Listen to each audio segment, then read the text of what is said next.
Mr. President, ladies and gentlemen, my mother, Her late Majesty, cared deeply that Kenya chose to be a member of the Commonwealth and was always grateful that Kenya has played an essential role in this family of nations to which she devoted so much of her life.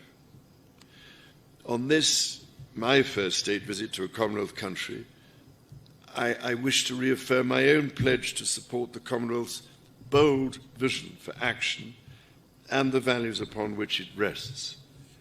That 1/3 of the world's population, united by peace, justice, tolerance, and mutual respect, should commit to protecting our environment and the most vulnerable in our societies. To this endeavour, Kenya makes a profound difference.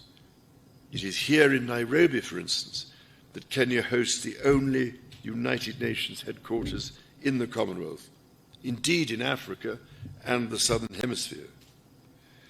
In this, as in so much else, Kenya is helping to shape our world and forge our future. The extraordinary ingenuity of the Kenyan people fuels these endeavours. Your environmentalists and your entrepreneurs, your religious leaders, artists, scholars, soldiers and athletes, your elders and your youth. And so, Mr. President, if I may, I would like to propose a toast to you and to the people of Kenya. It is upon the enduring connection between our people that our partnership rests.